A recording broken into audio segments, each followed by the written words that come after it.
Génesis 12.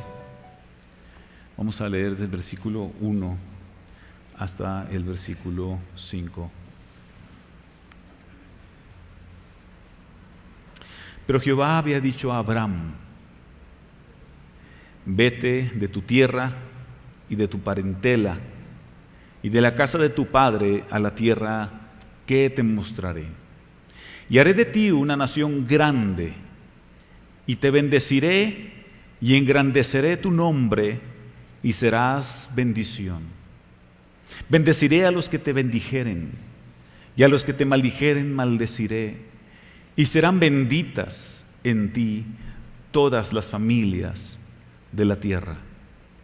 Y se fue Abraham como Jehová le dijo, y Lot fue con él. Y era Abraham de edad de 75 años cuando salió de Harán.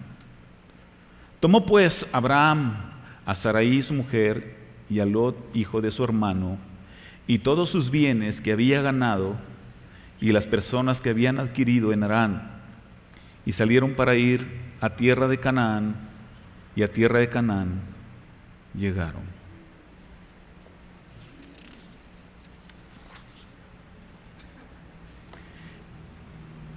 El autor del libro de Génesis fue Moisés. No sabemos con precisión en qué momento de la trayectoria de su vida escribió este libro. Algunos suponen que pudo haberlo escrito mientras estaba en el desierto, otros suponen que probablemente mientras iba viajando en el desierto con el pueblo.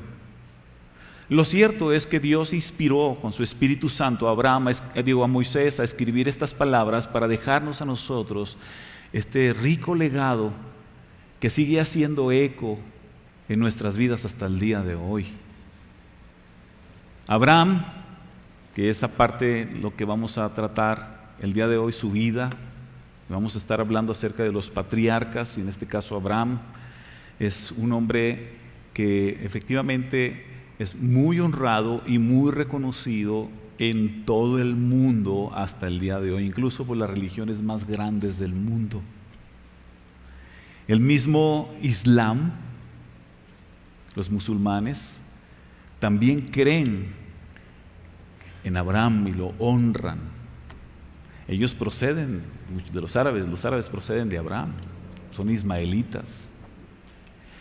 Y toda la cristiandad también honramos a Abraham y reconocemos en Abraham un hombre sumamente importante, de tal manera que cuando escuchamos el nombre Abraham ya sabemos que es un gran nombre. Y eso es muy importante. Ahora yo quiero hacer una remembranza para poder ubicar este momento en el que Dios está llamando a este hombre. Primero, en el libro de Génesis nosotros encontramos los principios. ¿Los principios de qué? Los principios de todo. Principio de la creación. Dios creó todas las cosas de la nada por medio de su palabra. Dios habló y todas las cosas fueron creadas. Y después no solamente Dios creó con su palabra todas las cosas, sino que también Dios bendijo a toda su creación. Dios formó al hombre, y esto es lo que nosotros vemos en los primeros capítulos del Génesis. Así que Dios creó todas las cosas, creó al hombre y lo colocó en el huerto del Edén junto con su mujer, que fue creada también a partir de Adán. Todo lo que hizo Dios es bueno, y todo lo bendijo para que todas las cosas prosperaran de acuerdo a sus propósitos. En el huerto del Edén,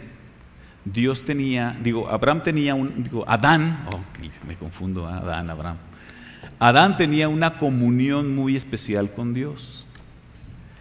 Adán podía platicar con Dios. Adán, dice la Escritura, que el Señor se paseaba en el huerto, y Adán, en esa conversación que tenían en el huerto del Edén, era tan estrecha, tan hermosa. Hace unos días escuchaba yo a un profesor que nos está dando clase de introducción al Antiguo Testamento. Él decía que probablemente en el diálogo que tenía Adán con Dios había algo así como que: Señor, ¿y esto para qué es? ¿Y cuál es el propósito de crear esto? Señor, ¿y por qué esto es así? Entonces Dios podía contestarle todas sus preguntas con toda la paciencia del mundo. Y un día nosotros vamos a poder estar en la presencia del Señor y vamos a poderle hacer todas las preguntas que nosotros querramos, y estoy seguro que el Señor no se va a impacientar por eso. Él nos va a contestar todas las cosas.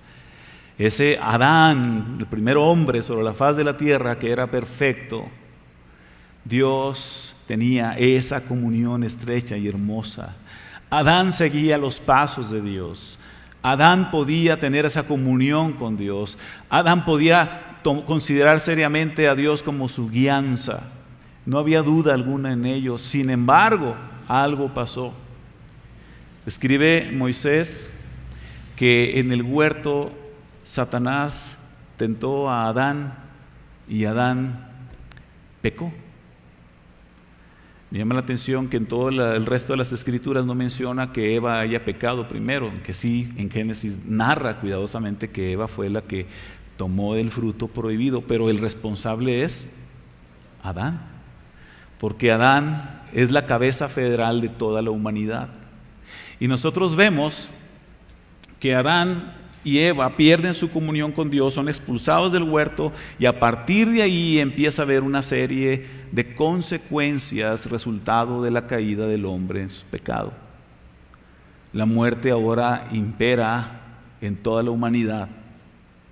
Ahora la tierra se resiste a producir como antes, y ahora produce espinos, y es difícil que se pueda trabajar la tierra. El hombre trabaja al doble, las mujeres sufren al dar a luz a sus hijos, y toda la raza humana experimenta la tragedia del pecado. El hombre empieza a señorearse de sí mismo y a poder trazar su propio rumbo aparte de Dios.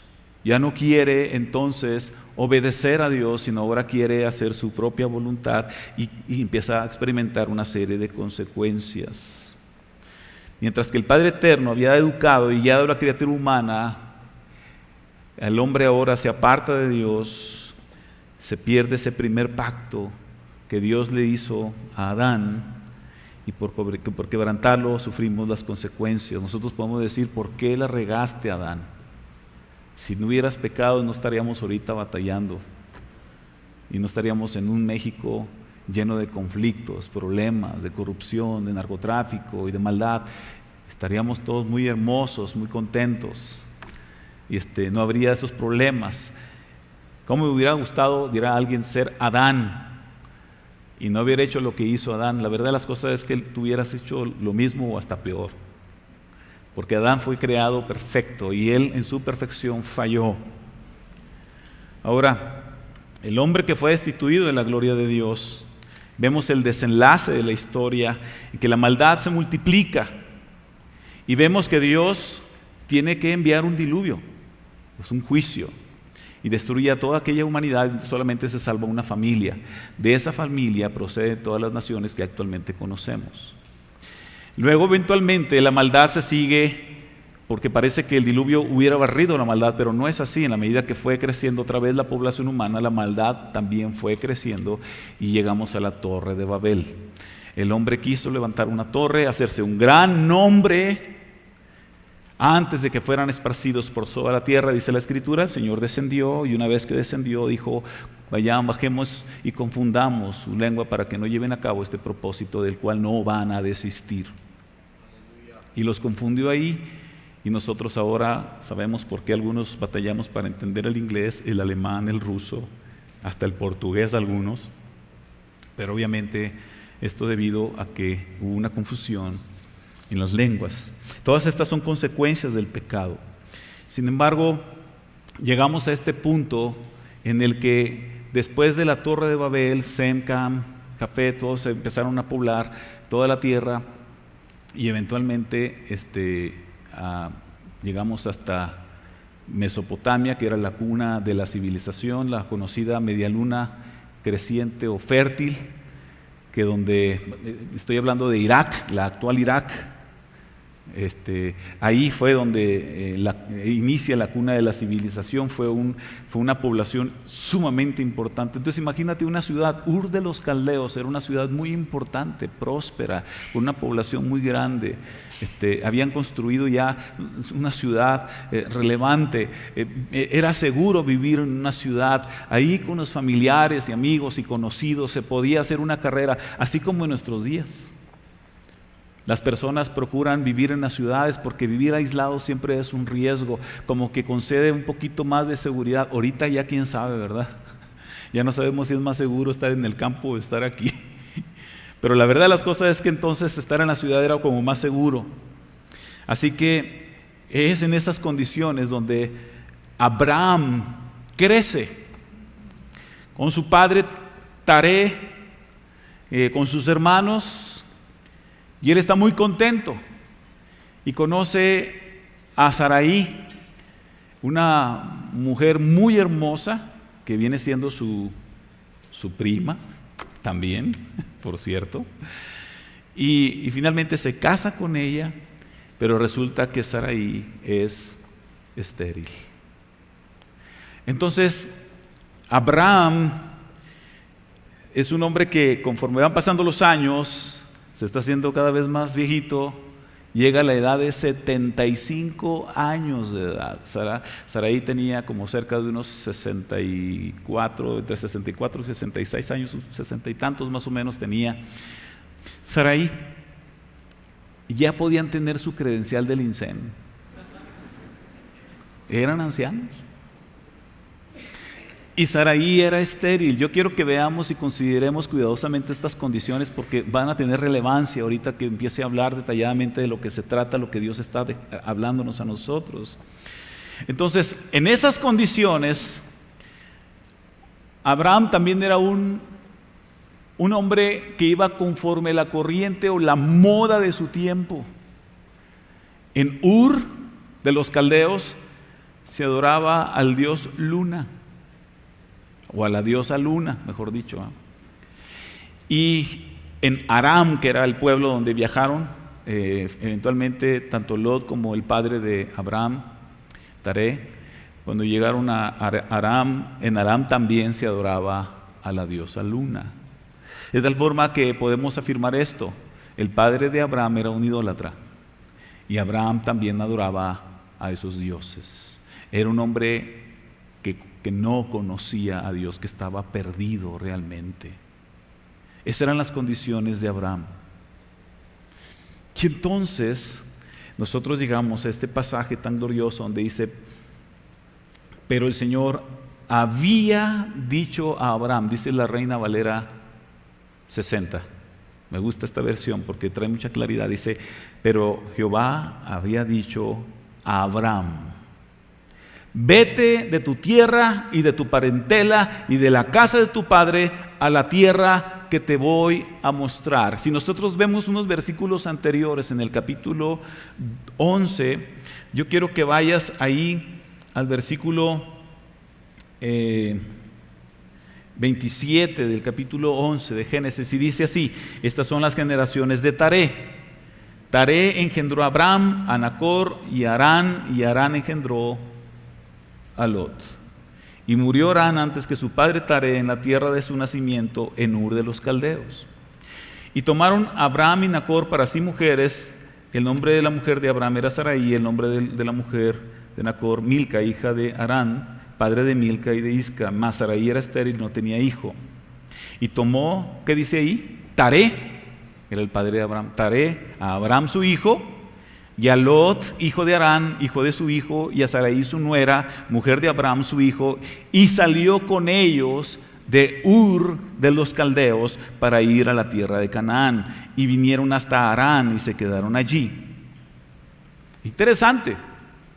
Pero más adelante dice: pero Jehová había dicho a Abraham, tiempo pasado, había hablado Dios a Abraham: vete de tu tierra y de tu parentela. Entonces, lo primero que vamos a encontrar es que Dios se apareció a Abraham cuando Abraham era un idólatra. Abraham no estaba buscando a Dios. Abraham estaba perdido. Abraham vivía en una ciudad perdida, era un ciudadano común y corriente, un ciudadano más de esa población. Y el Señor se apareció a Abraham. ¿Quién salió al encuentro de quién? Dios salió al encuentro de Abraham. Yo quiero que consideres cuidadosamente eso. Así como Saulo de Tarso iba persiguiendo cristianos, iba rumbo a Damasco para conseguir una carta, consiguió una carta de extradición para poder ir a Siria, a Damasco y traer a los cristianos de allá y que fueran juzgados en Jerusalén. Iba Saulo de Tarso pensando que conocía a Dios, pensando que quería hacer la voluntad de Dios, y ahí, yendo con esa misión que tenía, el Señor se le apareció y llegó a su encuentro cuando él ni siquiera buscaba a Cristo. Es más, era enemigo de Cristo, pues las palabras del Señor en su aparición fue: Saulo, Saulo, ¿por qué me persigues? Entonces, algo que podemos aprender de entrada aquí en este pasaje, que así como en Saulo, Abraham recibió un llamado de parte de Dios, donde Dios es el que toma la iniciativa, donde Dios es el que sale al encuentro de Abraham, donde Dios se le revela a Abraham, donde Dios llama a Abraham, y no es que Abraham haya invocado a Dios, sino que Dios salió al encuentro de Abraham. Yo te quiero decir algo, mi hermano. Nosotros estábamos perdidos, y no fue sino hasta que el Señor salió a nuestro encuentro. Porque en el corazón del hombre no está la naturaleza de buscar a Dios. La naturaleza del hombre es por lo general inclinada hacia el pecado. Dice la Escritura que todo hombre es pecador y tenemos una inclinación a pecar. Entonces toda la naturaleza humana empuja al hombre hacia el pecado, a resistirse a Dios. Es la razón por la que no se da de manera natural buscar a Dios. Pero el Señor sale a nuestro encuentro y Él nos llama. Y eso es glorioso. Ahora yo quiero nada más ser claro, aunque yo voy a encontrar aquí algunas aplicaciones durante el pasaje, no quiero decirles que lo que le pasó a Abraham, la bendición de Abraham y el trato de Dios con Abraham debe ser el trato de Dios con nosotros. Ese sería un error. Pero hay cosas que nosotros podemos ver, que son principios que aplican muchos de estos aspectos que vemos aquí en el pasaje. Dios llamó a Abraham, y estoy seguro que si tú eres un hijo de Dios, el Señor salió a tu encuentro y te llamó. Dice el Señor Jesucristo: no me escogisteis vosotros a mí, sino que yo os escogí a vosotros para que llevéis mucho fruto. Entonces el Señor es el que nos escoge a nosotros. También cuando el apóstol Pablo escribe a los Efesios, se les dice: yo os escogí desde la fundación del mundo, desde antes de todas las cosas. El Señor decidió escoger nuestras vidas. Él sale a nuestro encuentro. Él decide revelarse a nosotros, así como lo hizo con Abraham. ¿Por qué lo tuvo que hacer así? Dios sale al encuentro del hombre porque el hombre por naturaleza no busca a Dios, pues está incapacitado por causa de su pecado, pero Dios viene a su encuentro y lo faculta para que pueda confiar en Él. Así que cuando Abraham conoció a Dios, entonces él fue convencido por la realidad de Dios en su corazón para confiar en ese llamado y está dispuesto a seguir la voluntad de Dios. ¿Y sabes cómo se le llama todo esto? Gracia. La gracia de Dios vino sobre Abraham. Dios decidió escoger a Abraham por su gracia, no porque Abraham fuera una persona especial o única, o que Dios haya dicho: me convence ese de entre todos y me hace que este está más o menos el mejorcito de todos. No. Dios no fue motivado por nada que Abraham lo motivara a él. Era un perdido, era un pagano, era un idólatra. Dios soberanamente dijo: yo voy a escoger a este hombre. Y no fue de una manera fortuita, fue de una manera soberana. Él dijo: yo quiero que este hombre sea escogido. Es el hombre que yo voy a llamar, es el hombre que va a cumplir mis propósitos. Hermano, si tú estás aquí y si eres un hijo de Dios, no es una situación fortuita. Porque si el Señor te ha escogido por su gracia, ya le ha dado propósito a tu vida y un destino. No es nada más por casualidad. De tal manera que entonces Dios llama a Abraham y la forma como Dios trata con Abraham es en base a su gracia. La única manera como nosotros podemos encontrar en todas las escrituras que Dios trata con el hombre siempre es a través de su gracia, no en función de los méritos del hombre. Por esa razón es sumamente importante que comprendamos algo. Si el Señor te está llamando, no es en función de cuán bueno eres o cuán bueno debas ser. Las expresiones de afirmar, yo me voy a ser cristiano hasta que esté preparado. Cuando ya sienta que voy a poder ser un buen cristiano, entonces sí me voy a ser cristiano. Les digo, ¿qué es eso? Arrogancia, orgullo.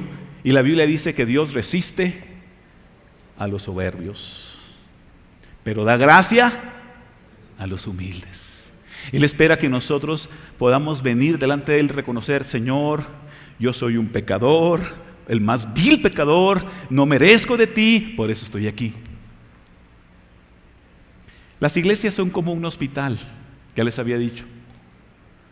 En las iglesias se reciben a los que necesitan perdón, misericordia, amor, porque es el llamado de Dios a los pecadores. Jesús dice, yo no he venido a los sanos, he venido a los enfermos.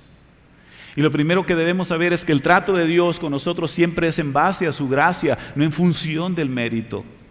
Y es verdad, Dios ha hecho pactos con el hombre, y una vez que Dios escoge establecer un pacto con alguien, por lo regular hay dos tipos de pactos, uno condicionado y otro incondicional. El condicionado es, ciertamente si tú me obedeces y cumples todos los mandamientos que yo te doy, entonces yo te voy a bendecir así, así, pero si no los cumples, entonces yo te voy a maldecir y estas maldiciones vendrán y te alcanzarán. Esos son pactos condicionales. Pero un pacto incondicional es un pacto que no pone reglas. Y Dios se apareció a Abraham y le está diciendo, Abraham, quiero hacer un trato contigo, quiero hacer un pacto contigo. ¿Sabes qué quiero hacer? Bendecirte, eso es todo. Nada más escucha mi voz, cree en mí, eso es todo lo que necesitas. Cree en mi palabra, cree en mi persona, yo voy a cumplir esas promesas de bendición. O sea, le está diciendo Abraham le está diciendo a Abraham, ¿quieres esta herencia? Y Abraham, su respuesta debe haber sido, ¡qué asombroso eres, Señor! Sí, la quiero. Pues ven por ella, eso es todo. Ven por ella y recíbela. Y no le condicionó nada, simplemente le dijo, recibe esa bendición, solamente ven por ella. Sé obediente a mi voz, sostente mis palabras, es todo lo que Él está esperando, que nosotros también, cuando Cristo fue enviado a esta tierra, lo hizo con un pacto incondicional en ese sentido. Él no nos condiciona más que una sola cosa, confía en el Señor, confía en Él. Y en este caso Dios llama a Abraham y le está diciendo a Abraham, sal de tu tierra y de tu parentela a la tierra que yo te voy a mostrar. Ese llamado de Dios a Abraham. El llamado de Dios es muy claro. Y yo quiero que lo veamos a profundidad, porque nosotros decimos, Dios le dijo a Abraham, sal de tu tierra, de tu parentela. Y nosotros diríamos, si Dios te hubiera dicho a ti, hey, fulanito, fulanita, abandona todo y ve a donde yo te voy a decir. Seguramente muchos de ustedes dirían, creo que tengo que ir al psiquiátrico porque estoy escuchando una extraña voz que me dice que deje todo y a un lugar que yo no sé. En aquel tiempo no había centros psiquiátricos. Pero Abraham escuchó la voz de Dios, y no solamente la escuchó, seguramente tuvo que haber tenido una visión asombrosa de Dios. Eso lo convenció, no quedó duda. Pero fue la palabra de Dios la que engendró fe en el corazón de Abraham. Entonces Dios le está llamando a una sola cosa nada más. Él está diciendo, Abraham, confía en mí, eso es todo. Confía en mí. Date cuenta que yo soy Dios y que te estoy diciendo algo, confía en mí. Como un padre cuando le dice a su pequeño, lánzate, yo te voy a tomar en mis brazos. Es todo lo que tienes que hacer, confiar. Y la forma como se lo hace es con un mandato, en un imperativo. Así como un padre le diría a su hijo, lánzate a mis brazos. Así Dios le está diciendo a Abraham, Abraham, deja todo atrás. Y yo quiero que me sigas. Quiero que escuches mi voz. Quiero que hagas lo que yo te voy a decir. Sal de tu tierra, sal de tu parentela a la tierra que yo te voy a mostrar. Y es un mandato claro, sal de tu país. Y quiero que te dirijas a un lugar que en su momento te diré. Por lo pronto tú sal. ¿Qué dirección iba a llevar? Si tú ves la ruta trazada en un mapa, pudo haber ido directamente a donde el Señor lo estaba llamando a Canaán, pero no, subió hacia el norte. Y dio una vuelta interesante. Simplemente Abraham salió. Y ese acto de salir, Dios le está pidiendo a Abraham, no era simplemente un acto en el que era como una fe absolutamente ciega, no. Era una confianza plena y completa en Dios. Y en ocasiones he buscado algunas direcciones por aquí y estoy medio perdidón. Entonces me acerco con una persona y le digo, oiga, ¿dónde queda tal dirección? Cuando yo hago eso, prácticamente estoy depositando mi confianza en lo que me va a decir esa persona. Y les voy a decir una cosa. Aquí en Aguascalientes me ha pasado que se va por allá y allá y efectivamente sigo puntualmente las instrucciones y era exactamente al contrario. Y luego ya cuando llego allá en ese punto digo, oigan, que por aquí está fulano de lugar, y me dicen, no señor, mire, se va por allá totalmente distinto. Ahí digo, ¿a quién le puedo creer aquí? Y muchas veces lo que hago ahora es que veo un grupito de personas. Ya no me acerco a personas solas, sino me acerco a un grupito de personas para que ella no mientan. Digo, porque es tan preocupante, ¿verdad? Y entonces yo me acerco al grupito, oigan, disculpen, ¿dónde está? Ah, sí, mire señor, está. No, le dice el otro, no está por ahí, acuérdate que, sí, cierto. Entonces hay un consenso y tú dices, bueno, por lo menos da un poquito más de confianza.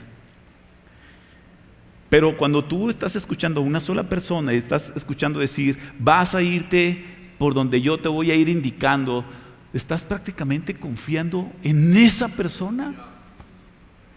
Y Dios le dijo a Abraham, sal a un lugar que todavía no te voy a decir dónde es, pero yo te voy a pedir que vayas. Yo te lo voy a mostrar en su momento.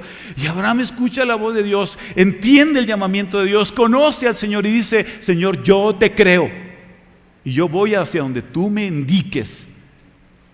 Si tu propósito para conmigo empieza por un acto de obediencia en donde yo salga de aquí a un lugar que no sé cuál es, voy a empezar por ahí. El primer paso es confía en Dios. Es el primer paso. Confía en el Señor. Yo sé, hermanos, que el Señor nos ha llamado por su gracia. Él no te ha escogido por algo bueno que seas, porque dijo, mira, este es muy buen músico, lo voy a llamar y lo voy a escoger para que sirva en la iglesia. No. Mira, este me cae bien, este es carismático, mira este chavo, está medio guapón y se vería bien en la iglesia. No, hermanos. Este es bien portado, va paralelo a Teresa de Calcuta, así que me gusta para que sea mi hijo. No, hermanos. Dios escoge lo vil y lo menospreciado de este mundo, no por ni una sola virtud de nosotros, sino porque Dios es un Dios de amor y de gracia y de misericordia, es un Dios soberano que decide escogernos, llamarnos, aún extiende su mano en el pozo oscuro de una tierra perdida, de ahí nos toma, nos rescata y nos da un propósito, y lo único que Él nos pide es confiar en Él. El Señor nos dice, quiero llamarte para que hagas estas cosas. No. El Señor lo primero que hace es, quiero llamarte para que confíes en mí. Punto. Ve cómo Jesús llamó a sus discípulos. Pedro, sígueme. Te voy a convertir en un pescador de hombres. Lo único que tienes que hacer es seguirme. Mateo, deja la mesa de la cobranza de impuestos. Sígueme. Sí, Señor. ¿Qué implica? Confianza. El llamado de Dios a tu vida es confía en Él. Confía en lo que Él es, confía en lo que Él ha hecho por ti. Eso es lo primero que nosotros debemos comprender. Dios nos llama a que confiemos en Él. Por eso a Abraham se le llama el padre de la fe, y por eso nosotros somos llamados a pelear la gran batalla de la fe. Somos llamados a confiar en una persona y esta persona es eterna, santo, 3 veces santo, asombroso, no hay nada imposible para Él. Él está en todas partes, Él es el que nos creó a todos nosotros, Él es el todopoderoso y magnífico Dios, trascendente y glorioso, eterno e invisible Dios que te llama a que confíes en Él. Y Él ha hecho una obra gloriosa, Él envió a su Hijo y lo que espera es que tú confíes que lo que Dios ha hecho al enviar a su Hijo es suficiente para salvarnos. Entonces Él nos llama a que creamos en Él, porque nos vamos a convertir en la persona que Dios quiere que nosotros nos convirtamos. Y la primera pregunta que debo hacerte, hermano, ¿estás realmente confiando en Dios así? ¿Estás confiando en Dios así? Dios llama a Abraham a tener fe en Dios. Más que un llamado a hacer cosas, es un llamado a confiar plenamente en Dios. ¿Y saben qué? En el huerto del Edén, Adán confiaba en Dios, platicaba con Dios, tenía comunión con Dios, y Dios simplemente le decía, ve por aquí, y él va, yo quiero que hagas esto, y Adán lo hacía. Esa comunión se perdió con el pecado, pero cuando llega con Abraham, está haciendo lo mismo que con Adán. Abraham, quiero tener comunión contigo. Quiero ser tu amigo. Quiero que me escuches, que confíes en mí y me sigas. Yo te voy a guiar. ¿Y a dónde voy, Señor? En su momento te diré. Tú nada más haces esto, confía en mí, sal de allí donde estás. ¿No es asombroso, hermanos? La fe inicial no es una fe muy compleja, es una fe sencilla.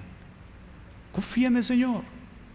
Es que no entiendo muchas cosas, pastor, porque yo no entiendo por qué la diferencia. Hay tantos cristianos de diferentes tipos y colores en todo el mundo, y además hay unos creen de una forma, otros creen de otra forma, y luego cuántas versiones de la Biblia hay. Yo no entiendo cómo está eso. Oiga, ¿y qué dice del código de Da Vinci?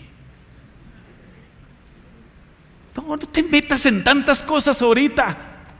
Lo único que el Señor te dice es confía en mí. Más adelante, en la medida que me vayas conociendo, vas entendiendo mejor estas cosas. Ahorita lo primero es confía en mí. ¿Y qué es confiar en Dios? Confiar en lo que Él es y lo que Él hizo por nosotros, y empieza por la obra y la persona que Cristo el Salvador hizo y es y ha logrado por nosotros. Entonces el Señor dice, yo he enviado a mi Hijo, yo quiero que confíes en Él. Eso es todo lo que empiezas a hacer. Abandona tu vida de pecado, arrepiéntete, vuélvete a mí, sígueme a mí. Es todo lo que tienes que hacer. Es el primer paso. Escucha mi voz y da el primer paso de fe. ¿Qué es lo que esperaba? Abraham tendría muchas dudas y muchas preguntas y no sabría muchas cosas. Seguramente que pudo desear tener una conversación con Dios y haberse sentado a un ladito de su tienda. A ver, Señor, siéntate, vamos a platicar tú. Yo quiero que me aclares bien estas cosas. Todavía tengo dudas. Pero no fue así. Es una fe inicial. Y es una fe carente de muchas cosas. No es una fe perfecta. Es una fe imperfecta. ¿Y por qué? ¿Por qué les digo esto? El llamado estaba incluyendo abandonar a sus parientes y a la casa de su padre Taré. ¿Y qué hizo Abraham? Ok, Señor, tú me estás llamando que salga de Ur de los caldeos. Vente, papá, vámonos. Lot, vámonos. Llamó a la casa de su papá y le dijo, no me puedo quedar en tu casa, pero la casa sí me la puedo llevar junto conmigo. Véngase, papá. Y le dijo a Lot, tú eres mi pariente, Lot. Vente, Lot. Y luego dice, pues tengo propiedades y bienes, pues todo, vámonos. Sí salió, pero ¿cómo salió? A medias. Salió de Ur con su papá y con su sobrino Lot y con todo lo que había ahí. Yo quiero que pienses en eso. Pero dio un primer paso. Era una fe imperfecta, pero él dio un primer paso. El segundo paso fue precisamente que cuando llegó a Harán, se quedó mucho tiempo en Harán. Ahí estaba su papá. ¿Qué adoraba a su papá? A la diosa Luna. Era un obstáculo para que Abraham continuara en el proceso de Dios. ¿Y qué pasó en Harán? Se tuvo que morir su papá. Qué trágico. El Señor dijo: vamos a quitarle ese estorbo. Yo te dije, Abraham, que abandones la casa de tu padre, pero te lo llevaste contigo, papá se muere. Y luego voltea Abraham y ve a Lot y le dice: Lot, vámonos, todos juntos. Y más adelante nosotros vemos que Lot también se separa de Abraham. Hasta entonces Abraham estaba siendo plenamente obediente a lo primero que Dios le llamó. Pero él empezó a dar los primeros pasos. Te voy a decir una cosa, hermano. Dios te hace un llamado para que confíes en Él. Y obviamente el primer paso que tú tienes que hacer es: el Señor te está diciendo: ven a mí, yo soy tu Salvador, tu Señor, quien murió por ti. Abandónalo todo y ven y sígueme. ¿Y nosotros qué hacemos? Como el peregrino de John Bunyan, que traía un costal de cosas. Llega todavía y dice: el Señor me está llamando que abandone la ciudad de perdición, donde la ira de Dios vendrá, que huye de la ira venidera. Y entonces se fue con su costal, pero ya dio el primer paso. ¿A dónde se dirige? Al Calvario. Cuando llega al Calvario, comprende que Cristo murió por él. ¿Y qué hace? Deposita su costal a los pies del Calvario y dice: Señor, te lo entrego todo a ti. Te digo una cosa: el Señor espera que tú tengas una entrega total a Él, que este es un paso inicial en tu fe, que confíes plenamente en el Señor. ¿Qué cosas tienes que dejar atrás? Y a veces va a ser cosas dolorosas, y en ocasiones en el proceso Dios estará tratando contigo, pero Él te pide una cosa: sé obediente a mi voz, deja todo y sígueme. Y es lo que le está diciendo a Abraham: confía en mí. No estés confiando en la fortaleza de tu padre, ni en los bienes de tu padre, ni en el consejo de tu padre, ni en la experiencia de tu padre. No confíes en Lot porque sea joven, porque te puede ayudar, porque en un momento dado puedes, inclusive hasta Abraham llegó a pensar: a lo mejor Lot es el heredero. Como mi esposa es estéril, peligro sea Lot. Y el Señor se lo quitó.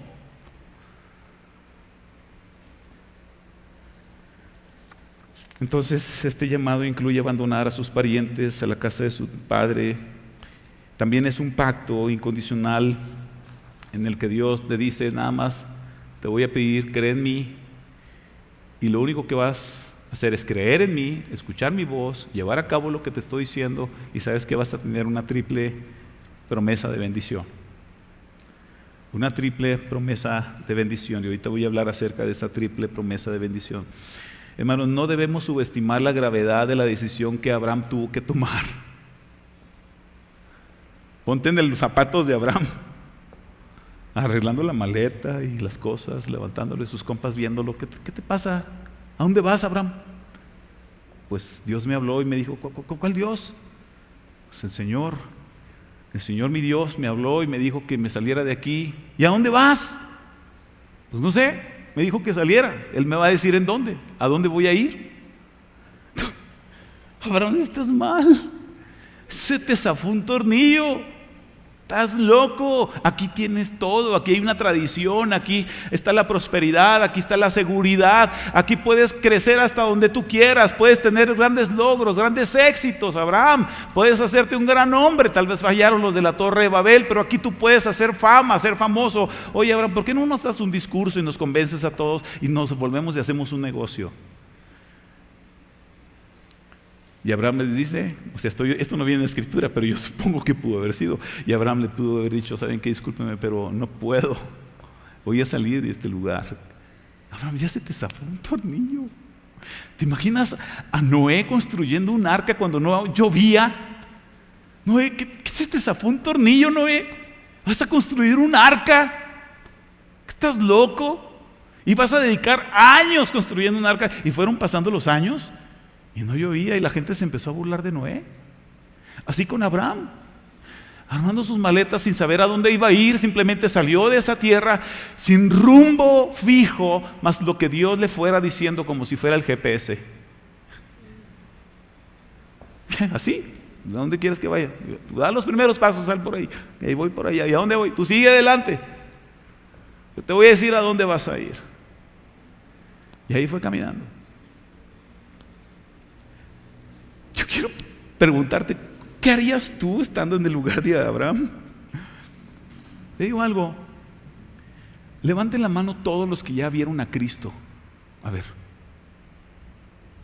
¿De veras nadie lo ha visto? ¿Ahí alguien ya lo vio? ¿Cómo fue? ¿Se murió y luego fue al cielo y lo vio y regresó de la muerte? ¿Fue una visión?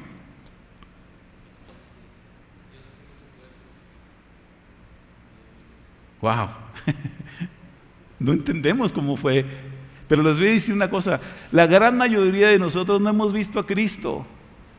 No sabemos cómo es, cómo son sus ojos, cómo es su rostro, cómo es su cabello. Pero nosotros lo vemos descrito en las Escrituras. Y nosotros creemos que es real. Nosotros vamos a la historia y consideramos todas las evidencias, el peso de la historia que revela la realidad de un Cristo vivo. Aún su tumba está vacía. Hermanos, creemos en el Cristo resucitado, no lo hemos visto. Te digo, es una cosa, muchas personas allá afuera nos dicen, esos cristianos están bien chiflados, porque creen en un Cristo que no han visto. Creen en una persona que no han visto. Y dicen que recibieron su llamado y hasta que tuvieron un encuentro con Él. Les digo una cosa, así es el llamado de Dios.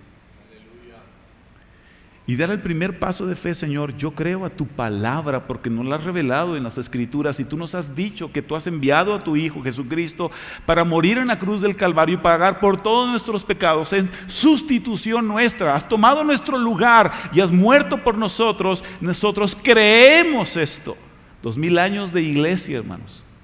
Los credos apostólicos dicen estas verdades. Creo en Dios Padre Todopoderoso. Creo en su Hijo Jesucristo. Fue enviado por el Padre para morir en una cruz, nacido de la Virgen María. Y todo lo que se narra en los evangelios, nosotros lo creemos y sabemos que Cristo murió. ¿Qué experiencia hay de esa fe? Una transformación en nuestro corazón que evidencia que Cristo es real. Él transforma nuestros corazones. La experiencia con Cristo es poderosa y es real. Y nosotros estamos cada día caminando con Jesús. ¿Hacia dónde? Y muchos de nosotros, la gran mayoría, decimos, lo único que sé es que vamos a una patria celestial que Él prometió. Pero el día de mañana yo no sé cómo le vamos a hacer porque no hay frijoles. Algunos tal vez estén pensando eso. O el día de mañana yo no sé qué voy a hacer porque ahí están queriéndome presionar para que salga del trabajo. O el día de mañana no sé qué voy a hacer porque tenemos un problema así. Pero yo tengo que dar pasos de confianza en Dios. Qué difícil es esto. Les digo una cosa, exactamente, estamos igual que Abraham en ese sentido. Qué hermoso sería que estuviera en esta reunión visible a nuestros ojos el Señor aquí delante de nuestro hermano y estuviera ahí muy contento diciendo, amén, Elías, eso es. Esas son mis palabras. Yo le diría, Señor, pásale por favor y compártenos tú. Pero el Señor dice, yo estoy con vosotros todos los días hasta el fin del mundo. Así que yo creo que Él está aquí con nosotros en esta reunión, aunque no le vemos. Lo creemos. Esa es la fe que está demandando Dios a Abraham. Es la misma fe que Dios demanda de nosotros y es que hemos de ser salvos. Dios le dejó a Abraham muy claro que Él va a cumplir lo que promete. Y nosotros hemos cantado hace un momento este hermoso canto, las promesas del Señor son fieles, Él las va a cumplir. Nosotros lo único que tenemos que hacer es confiar en Él. Dios le prometió a Abraham una triple bendición. Yo quiero que consideremos la promesa de Dios a Abraham. Primero, fue una bendición incondicional nacional. Segundo, fue una bendición incondicional personal. Y tercero, fue una bendición incondicional internacional. En una bendición nacional. Recuerda que Abraham tenía 75 años, su esposa 60 y tantos, medio ancianos, con credencial de INSEN. Y Dios les está diciendo, voy a hacer de ti una gran nación. Imagínate esas palabras. A ver, espérate, Señor, estoy viejo. Mi señora está grande. Y la verdad, ya no hay la costumbre de las mujeres. Ya cesó. No hay reglas. ¿Qué esperanzas hay de tener un hijo? Y me dices que va a haber una gran nación, que vas a ser una gran nación. Qué difícil. Estéril, la parte de que estaba anciana. Sara o Saraí sería la gran anciana, la gran madre de esa gran nación. Para que llevara a cabo Dios esa promesa, ¿sabes cuántos años tuvieron que pasar? Porque pudo haber sido algo así. Abraham, sal de tu tierra, de tu parentela, a la tierra que te voy a mostrar, y ¿sabes qué? Voy a cumplir estas promesas que están aquí escritas. Bendeciré, haré de ti una gran nación y te bendeciré. Haré de ti una gran nación. A ver, Señor, sí, ok, yo salgo de esta tierra, me voy en el camino, de pronto, ¿qué querés, Abraham? Estoy embarazada. Pero no fue así. ¿Sabes cuántos años pasaron? 25 años. 25 años. ¿Cuántos años tendría Saraí si tenía 60 y tantos? Casi 90 años, 80 y tantos años, casi 90 años. 25 años tuvieron que pasar, tuvieron que estar esperando. Ahora, en ese tiempo habremos de ver un desarrollo, una madurez en su fe. Porque déjenme decirles que durante esos 25 años pasaron algunas cosas y la fe de Sara y de Abraham flaqueaba. Y entonces algunas ocasiones dijeron, oye, Abraham, pues ahí está este muchacho, agárralo, ¿no? A lo mejor él es el heredero. Y el Señor luego se le aparecía y le volvía a decir, Abraham, haré de ti una gran nación y serás bendecido. ¿Cuántas veces le habló el Señor a Abraham? Cada vez que flaqueaba su fe, el Señor volvía a aparecer y le volvía a reafirmar su promesa de bendición. Entonces, ¿qué pasaba en el corazón de Abraham? Era fortalecido, era bendecido y confiaba en el Señor. Una ocasión, Saraí dudó tanto, ya habían pasado tantos años que dijo, oye, la siervita, mira, pues agárratela.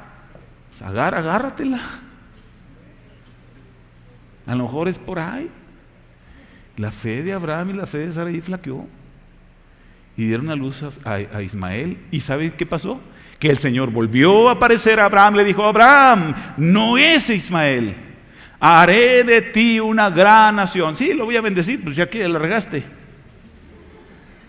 También voy a hacer de él una gran nación, pero mi promesa no es para allá. Yo te dije, de tu simiente, de ti, de tu mujer, voy a hacer una gran nación. Espéralo. Te voy a decir una cosa, nosotros los seres humanos somos bien cabezones. Algunos de ustedes yo les digo, hermano, cuando empiece medio a tambalearse tu fe, vuelve otra vez al Calvario. Y vuelve a predicarte el mensaje del Evangelio. Deja que la palabra de la cruz sea levantada y traspase tu corazón nuevamente y sea avivada y refrescada tu fe. Y recuerdes la razón por la cual tú y yo estamos aquí. Por eso es bueno que de tiempo en tiempo vuelvas a tomar los cursos de discipulados fundamentales, porque estas cosas te vienen a enriquecer, a fortalecer tu fe. Predícate el Evangelio constantemente. Hazlo. ¿Lo haces? Porque es muy fácil que nuestra fe empiece a flaquear por las circunstancias, porque hay cambios en nuestra vida, porque parece que esos días grises que tú clamas y como si Dios no escuchara.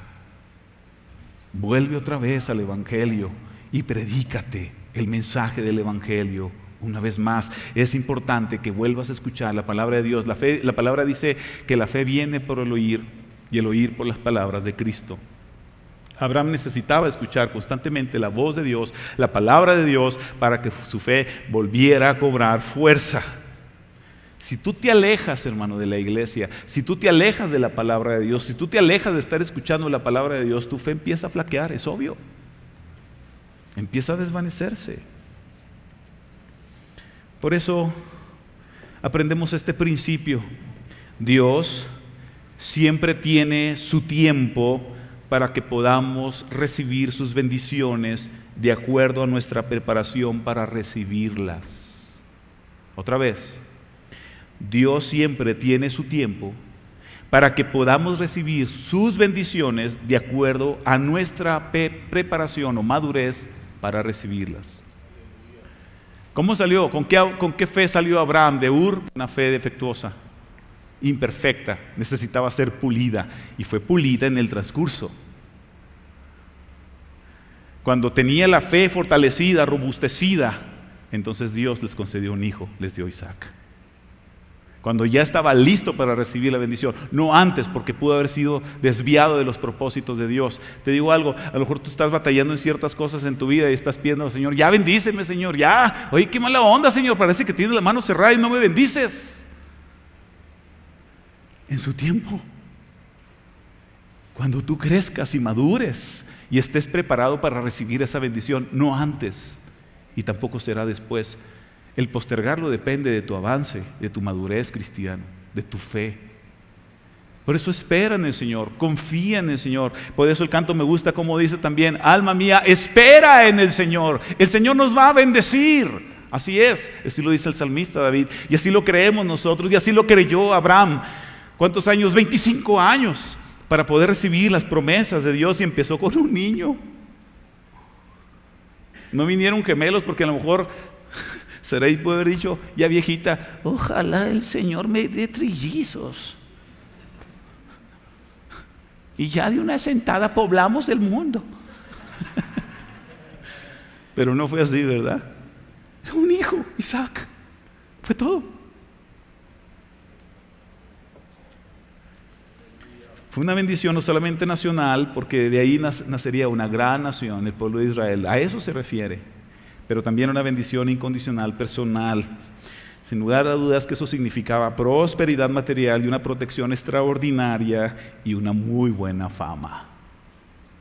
Te prosperaré, te bendeciré, te haré un gran hombre, y cualquiera que te maldiga te voy a maldecirlo, y que te bendiga lo voy a bendecir. O sea, tienes mi protección. Ahora yo quiero aclararles, hermanos, porque algunas iglesias que no sé en qué lugares estén, estas creen que la bendición de Abraham son para ellos, entonces se sienten abrámenes. Mira, Dios prosperó a Abraham, esa bendición también es para mí, yo la tomo, yo la declaro, yo la quiero, Señor. Como si estuvieras torciéndole el brazo a Dios. Ándale, sí, Señor, también yo lo quiero, lo que le diste a Abraham yo también lo quiero. Prospérame, dame un carro del año, dame una casa de lujo, Señor, dame fama, dame dinero, dame todo eso. La bendición que Dios le ha dado a Abraham, ¿para quién era? Para Abraham, punto, se acabó. Esa bendición era exclusiva para Abraham. Le dijo, yo te voy a bendecir y voy a hacer de ti una gran nación, Abraham, y yo voy a hacer que cualquiera que te maldiga, yo lo voy a maldecir a aquel, y cualquiera que te bendiga será bendecido. O sea, en pocas palabras, yo te voy a proteger, Abraham, yo estoy contigo. Eso no lo puedes aplicar para los que creen en la doctrina de la prosperidad. Ese es un grave error. Así no trabaja el Señor. Los tratos de Dios con cada quien son muy particulares. Y en este caso Dios quiere prosperar a Abraham. ¿Por qué? Porque Dios es soberano y quiere hacerlo así. Él es la fuente de toda bendición y Él dice, yo quiero bendecir a Abraham. ¿Y por qué no quiso bendecir a otro? Pues porque no quiso. Él quiso bendecir a Abraham así.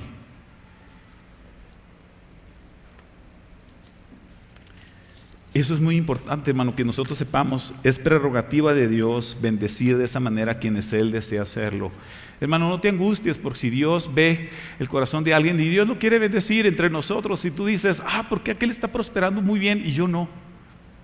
Gózate en el Señor, hermano, porque tu hermano está siendo bendecido. Eso es algo que viene de Dios, porque de Dios procede el prosperar como el empobrecer. Pero lo que tú no sabes es que Dios tiene siempre un propósito. Ahora, para alcanzar ese propósito, Abraham tuvo que haber sido empobrecido. Tuvo que despojarse de aquellas cosas que para él le dan riqueza. Deja tu tierra y tu parentela, deja la ciudad de tu padre, deja todo a la tierra que te voy a mostrar. Abraham, abandona todo. Yo te voy a bendecir, despreocúpate. La pregunta es, ¿das esos pasos confiando en que el Señor en su momento te ha de prosperar? ¿De qué forma el Señor nos ha de prosperar? Es una garantía, hermanos, que en su momento, de la manera de Dios, hemos de prosperar. ¿Dónde? En la eternidad. Si lo tenemos a Él, lo tenemos todo. Y empezamos desde aquí. Si tú tienes al Señor, es la fuente de toda prosperidad. Él es el dueño de todo, hermano. ¿A quién quieres? ¿A las cosas del dueño o al dueño? No, pues al dueño. ¿Por qué? Porque teniendo al dueño tienes todo. Y así lo escribe el apóstol Pablo. Todo es vuestro. Y vosotros sois de Cristo. Somos ricos en el Señor. Claro que sí. ¿Y la casa? No, esa. Tú persigues una más allá. No te afanes aquí. El Señor nos llama a que nosotros seamos prosperados espiritualmente. Dice la Escritura que hagamos tesoros en el cielo, donde ni la polilla, ni el orín corrompen, ni los ladrones no hurtan. Allí tú siembras, porque eventualmente vas a recibir bendición. Eso es una realidad, pero no esperes que la bendición de Abraham, específicamente que él recibió para esta tierra, sea la tuya. Eso no va a pasar. Dios trata de una manera muy particular con cada uno de nosotros. Así que Abraham, al ser llamado, obedeció saliendo para un lugar que había de recibir como herencia y salió, dice Hebreos capítulo 11, versículo 8, y salió sin saber a dónde iba. Por la fe habitó como extranjero en la tierra de la promesa, como en tierra extraña, viviendo en tiendas como Isaac y Jacob, coherederos de la misma promesa, porque esperaba la ciudad que tiene cimientos, cuyo arquitecto y constructor es Dios. Abraham llegó a Canaán. Esa era la tierra que Dios le había prometido. Pero ¿saben qué? Estaba ocupada. Y ahí Abraham llegó y dijo, esta es la tierra que tú me prometiste, Señor, pero está ocupada, tiene dueño. Tú eres un extranjero aquí, ¿verdad? Sí, ahí plántate, como un extranjero, pero esta tierra es tuya. Todavía no la recibía, él la vio, la saludó, pero confió en Dios. Él lo conocido como la tierra de Israel hoy en día.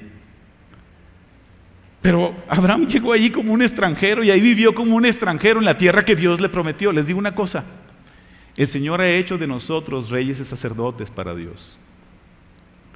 ¿Y reinaremos sobre qué? Sobre la tierra, dice la Escritura en Apocalipsis. Estamos aquí. Pero el apóstol Pablo escribe también que nosotros somos llamados a vivir como peregrinos y extranjeros en esta tierra. Así estamos, como Abraham. Estamos aquí en algo que le pertenece a Dios y que el mundo se ha querido apropiar para sí mismo, y sin embargo es propiedad de Dios y el Señor se la da a quien Él quiere. Así que nosotros estamos aquí como extranjeros y somos el desprecio de muchos, somos algo como que indeseable para otros. Así es, el cristianismo ha sido durante 2000 años, pero no saben que en realidad los que heredarán la tierra son los hijos de Dios. Así que, hermanos, somos peregrinos y extranjeros aquí, como Abraham. Y Abraham llegó a esa tierra y era un extraño en su lugar, pero no recibía todavía la promesa, era el tiempo de Dios, y el autor de Hebreos así lo reafirma.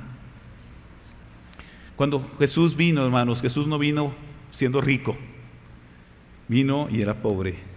Muchos de sus discípulos también experimentaron pobreza. Muchos de sus siervos han padecido pobreza para recibir una riqueza eterna. No quiere decir por esto que nosotros debamos decir, entonces voy a ser pobre. No necesariamente.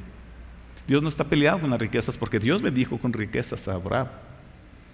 El detalle es que nosotros aprendamos a confiar en Dios, que Él nos prospera en la medida que Él quiere que seamos prosperados, y que confiemos en Él. Lo más importante es que todos vamos a tener una herencia. Y por último, una bendición incondicional internacional. ¿Qué significa esa bendición? ¿Cómo sería? Que Dios está llevando a cabo su glorioso plan de redención para toda la humanidad. En ti serán benditas todas las naciones de la tierra. En pocas palabras, Abraham está siendo escogido por Dios, no para bendecirlo nada más particularmente, porque esa elección tiene un propósito eterno que nos afecta a ti y a mí. Ahí es donde Dios da el primer gran paso poderoso para el plan de nuestra redención. Escogió primero a este hombre, porque eventualmente a través de este hombre vendría el Salvador, Jesucristo, nuestro Redentor. Isaías 49:6 dice: Poca cosa es que tú seas mi siervo, le está hablando Dios a Israel, para levantar las tribus de Jacob y para restaurar a los que quedaron de Israel. También te haré luz de las naciones para que mi salvación alcance hasta los confines de la tierra. El Señor ha formado a Israel con el propósito de que tú y yo pudiéramos alcanzar esa bendición del Señor. Cristo, por lo tanto, hermanos, es la fuente de toda nuestra bendición. En el tiempo antiguo Dios maldijo la tierra y trajo maldición como resultado del pecado. La única forma de escapar de esa maldición del pecado, estar bajo la ley, que también la ley lo único que demuestra es cuán pecaminosos somos nosotros, es que Cristo fue enviado para librarnos de esa maldición. Cristo es la fuente de toda bendición. Si tú llegas con tu hermano y le dices, Dios te bendiga, hermano, ¿está Dios obligado a bendecirlo porque tú le dijiste que Dios te bendiga? No. ¿Sabes por qué es bendecido tu hermano?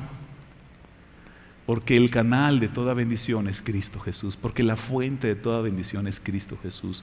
A todos los que están en Cristo están bajo bendición, porque Cristo es nuestro sí y amén de Dios. Cristo es nuestra fuente de bendición. ¿Y qué es la bendición? La bendición es que el Señor te sonría y que te pueda decir, tú eres mi hijo, yo soy tu padre. Ten paz, yo estoy contigo. ¿Y sabes qué? Así Abraham le dijo, yo te voy a proteger, cualquiera que te maldiga yo lo voy a maldecir, al que te maldiga. Pero el Señor nos dice, yo te voy a proteger. Y te voy a sustentar y te voy a preservar para mí de tal manera que no te pierdas, porque estás en mis manos. Te voy a proteger para que tú puedas perseverar por tu gracia en mí. Cristo es nuestra fuente de bendición. Fíjate lo que dice Apocalipsis 5, 9 al 10. Y cantaban un cántico nuevo diciendo, digno eres de tomar el libro y de abrir sus sellos, porque tú fuiste inmolado y con tu sangre compraste para Dios a gente de toda tribu, lengua, pueblo y nación, entre ellos aguas calientes. Y los has hecho un reino y sacerdotes para nuestro Dios y reinarán sobre la tierra. Qué bendición tan gloriosa por medio de Cristo. En Cristo la bendición de Abraham nos alcanza a nosotros. Gálatas 3, 15 al 22. Yo quiero que busques este pasaje. Es extenso, pero yo quiero que tú busques este pasaje. Estamos terminando. Gálatas 3:15 dice, hermanos, hablo en términos humanos. Un pacto, aunque sea humano, una vez ratificado, nadie lo invalida ni le añade condiciones. Ahora bien, las promesas fueron hechas a Abraham y a su descendencia. No dice y a las descendencias, como refiriéndose a muchas, sino más bien a una. Y a tu descendencia, es decir, Cristo. Lo que digo es esto, la ley que vino 430 años más tarde no invalida un pacto ratificado anteriormente por Dios como para anular la promesa. Porque si la herencia depende de la ley, ya no depende de una promesa, pero Dios se la concedió a Abraham por medio de una promesa. Entonces, ¿para qué fue dada la ley? Fue añadida a causa de las transgresiones hasta que viniera la descendencia a la cual había sido hecha la promesa. La ley que fue promulgada mediante ángeles por mano de un mediador. Ahora bien, un mediador no es de uno solo, pero Dios es uno. ¿Es entonces la ley contraria a las promesas de Dios? De ningún modo, porque si se hubiera dado una ley capaz de impartir vida, entonces la justicia ciertamente hubiera dependido de la ley. Pero la Escritura lo encerró todo bajo pecado para que la promesa que es por la fe en Cristo Jesús fuera dado a todos los que creen, incluyendo los que viven en aguas calientes. O sea, la bendición que Dios le dio a Abraham para todas las naciones por medio de su descendencia, que es Cristo. Y todos los que son de Cristo alcanzan esa bendición. ¿Cómo respondió Abraham? ¿Y cómo vas a responder tú, hermano? Cuando Abraham escuchó al Señor, no obedeció inicialmente al principio de una manera total. Tampoco no se apartó de su papá, no se apartó de Lot. Tal vez juzguemos que Lot, puesto que su papá se murió antes, a lo mejor lo dijo, pues es que veo a Abraham como si fuera mi papá, yo quiero que Abraham, pues tú adóptame, ¿no? Y te vas a decir, qué malvado este Abraham, como que se quiso hacer un lado a Lot, pero A lo mejor Abraham era muy noble y dijo, no me voy a deshacer de Lot, pero el Señor le dijo, deshazte de todos. Es obediente, porque esto va a ser una mala influencia para ti. Efectivamente, el padre iba a estar distraído con idolatría y Lot iba a ser más peligroso para Abraham porque él tenía una ambición personal. Discrepaba de la visión que Dios le había dado a Abraham, así que Lot se fue rumbo a Sodoma y Gomorra, mientras que Abraham se fue rumbo al desierto. ¿A dónde hubiera llevado la influencia de Lot a Abraham? Era necesario que obedeciera a Abraham plenamente, para que recibiera plenamente también esa bendición. Así es la fe de los hijos de Dios, hermanos. Es una fe que debe irse robusteciendo al conocer la palabra de Dios y al irla obedeciendo. ¿Cómo respondes tú al llamado del Señor? De esa misma medida, ¿creces en fe? ¿Estás creciendo en fe, hermano? ¿Estás obedeciendo cada vez más su palabra? Esta obediencia, hermanos, implica sacrificios. Fíjate lo que dice Lucas 14:33. Cualquiera de ustedes, dice Jesús a sus discípulos, cualquiera de ustedes que no renuncie a todo lo que tiene, no puede ser mi discípulo. El precio del llamado de Cristo a nuestras vidas es renunciar a todo. Cuando la Escritura dice sal de tu tierra, de tu parentela, o sea, vete, la expresión en el hebreo es sal de ti mismo, o sea, renuncia a todo. Y en cierta forma, cuando el Señor nos llama, a nosotros lo hace también igual. Cuando el Señor pide que tú le entregues tu vida, estás entregándole todo. Absolutamente todo, estás dejándole todo en sus manos, estás consagrándote totalmente a Él, estás dejando a un lado todas las cosas. Y entonces reconoces que nada es tuyo, que todo le pertenece ahora a Él. Así que ya no te va a doler si efectivamente llegas a perder algo que tú más amas. Porque eso es lo que quiere el Señor, que tú no sufras al momento de que te sea arrancado algo que tú has hecho un ídolo en tu corazón de eso. Porque en ocasiones Dios te lo puede pedir, oye, yo soy tu Señor, ¿no? Y tú lo haces, sí, Señor, dame lo que yo quiero que tú me des. ¿Qué, Señor? Sí, dame la herencia esa que recibiste, yo quiero que me la des a mí. Señor, pero espérate, no. O sea, calmado, Señor, o sea, yo en la iglesia y mi corazón ahí en la iglesia, pero la herencia no, esa es otra cosa, eso no tiene que ver con religión. Si tú estás pensando así, lo más probable es que el Señor pueda quitártela. ¿Cómo? Hay muchos medios como las usa. Lo que el Señor quiere es que tú le entregues absolutamente todo, aún tu propia vida, y debes estar realmente dispuesto a entregarla a Cristo al punto del sacrificio si fuera necesario. Así lo hicieron los antiguos. Así que eres cristiano, sí, te voy a cortar la cabeza si eres cristiano, ¿estás de acuerdo? Pues si usted dice, te doy chance a que te renuncies y pises la Biblia y te pares sobre ella y renuncies a Cristo y di que crees en Hitler o que crees en el César. Discúlpame, pero yo no puedo negar a mi Cristo. Para mí vivir es Cristo y morir pues es ganancia, porque recibo de un jalón toda mi herencia. Así que aquí está mi cabecita. Muchos cristianos sufrieron sacrificios, torturas, fueron mártires por amor a Cristo.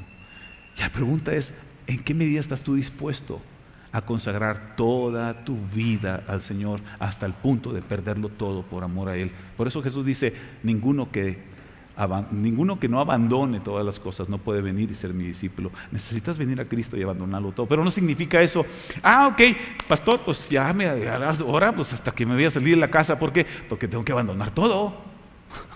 Mi trabajo y no, eso no se refiere. Está diciéndote, Señor, entrégale todo al Señor, tu familia, tu trabajo, tus bienes, tu salud, tu vida, todo, entrégaselo a Él. Pero no reclames cuando el Señor quiera venir por alguna de esas cosas y te las pida, como lo ha hecho a través de la historia. ¿Cómo lo puede hacer? Cuando sufres una pérdida, cuando va a pasar algo, de pronto tú ya sabes, Señor, tú me bendices, tú me das, tú me quitas, sea tu nombre glorificado. Yo sé y tengo esperanza de que tú estás en control absoluto de todas las cosas. Mi vida te pertenece, haz conmigo como tú quieras, soy tu esclavo. Y eso significa que has sido liberado de tu corazón, consagrado totalmente a Dios, y ya no hay nada que te atrape y te distraiga del propósito de Dios. Eso es lo que el Señor quiere, que le entregues todo a Él. ¿Cómo debes responder tú ante el glorioso pacto de Dios hecho por nosotros, por medio de su Hijo Jesucristo? Respondes en una fe sencilla. No es tan complicado. En la medida que vas creciendo y conociendo a Dios, tu fe se va a ir robusteciendo y va siendo cada vez mejor. Estás buscando intencionalmente conocer y poner por obra la voluntad de Dios con pasión, porque eso precisamente es un rasgo de los hijos de Dios. ¿O estás tú confiando más en tu tradición familiar, en la comodidad que experimentas, o en el temor al hombre o al qué dirán? El Señor quiere que renuncies a todo eso. Hermanos, la pereza es la desconexión de lo que debe mantenernos apasionados. Eso es pereza. La pereza es fracasar en seguir el curso que Dios nos puso enfrente. Por lo tanto, significa fracasar en cumplir nuestro propósito divino. Si este Abraham hubiera sido perezoso, no hubiera salido nunca de Ur, no hubiera caminado lo que tuvo que haber caminado, no tuvo que haber experimentado todas las pruebas y dificultades que tuvo que haber experimentado, pero él no fue perezoso. Él empezó a actuar y empezó a caminar en virtud de la voluntad de Dios. Hermano, yo te invito, renuncia a la pereza si no estás haciendo lo que Dios te manda que hagas. Si no tienes un compromiso con Dios, si no tienes un compromiso con su iglesia, si no estás comprometido con el Señor para servir, si no estás comprometido con el Señor para poder consagrar toda tu vida a Él y adorarlo en verdad, ¿qué es lo que necesitas hacer para que el Señor se glorifique en tu vida? Así que si queremos alcanzar la bendición, tenemos también nosotros que responder a ese llamado. Y si alguien está recibiendo el llamado de Dios a su vida, le está diciendo: Señor, entrega tu vida a mí. Está diciendo el Señor que le entregues tu vida al Señor, que confíes que Cristo murió en la cruz del Calvario por tus pecados. Recíbelo, confía en Él, apuéstale todo al Señor. Inicia con esa fe sencilla. No vengas diciéndoles que necesito todavía quitar esto. No, ven así, tal cual eres, tal como estás. Ven y dile: Señor, aquí está mi vida. Empieza a trabajar, a cambiarme. El Señor lo hará, porque Él siempre cumple sus gloriosas promesas. Oremos.